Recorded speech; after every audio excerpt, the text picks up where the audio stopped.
आज यानी 16 जनवरी को MCX पर कॉपर के दाम 1308.5 रुपए पर केजी पर खुले। MCX यानी मल्टी कमोडिटी एक्सचेंज। ये भारत का एक ऐसा बाजार है जहां सोने, चांदी, तांबे जैसी चीजें स्टॉक की तरह खरीदी बेची जाती हैं।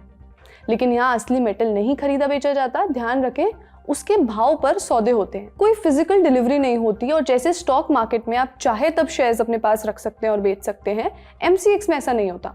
वहाँ कॉन्ट्रैक्ट एक तय समय के लिए किए जाते हैं, इन्हें फ्यूचर्स भी कहते हैं। साल 2025 में कॉपर ने लगभग MCX के प्राइसेस से देखें तो 50% की जबरदस्त रिटर्न दी। आप इस टेबल में देख सकते हैं कि कैसे पिछले कुछ सालों में कॉपर के प्राइसेस काफी तेजी से बढ़ गए। पहले समझेंगे कि इसके पीछे कारण क्या है। पहला कारण है अमेरिकी टैरिफ की चिंता और ट्रेड का असर। इंपोर्ट ड्यूटी की अफवाहों से अमेरिकी ट्रेडर्स ही डर रहे हैं। डर ये कि अगर अमेरिका में कॉपर पर भारी टैक्स लगा तो बाद में इसे ज्यादा दामों पर खरीदना पड़ेगा। ऐसे में हुआ ये कि ट्रेडर्स ने अभी के भाव में ही कॉपर की जमाखोरी शुरू कर दी। अगला कारण है ग्लोबल अनिश्चितता और safe haven.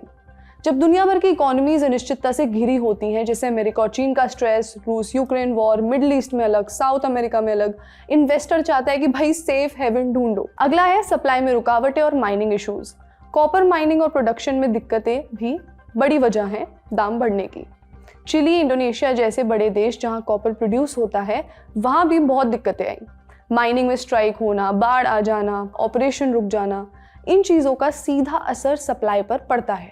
Base metals movement. Copper अकेला नहीं है, दूसरे बेस मेटल्स जैसे एल्यूमिनियम, जिंक, ये भी तेजी में है। जब कमोडिटी मार्केट में भरोसा बढ़ता है और टेक्नोलॉजी सेक्टर मजबूत हो तो कच्चे माल की कीमतों में एक साथ तेजी आती है।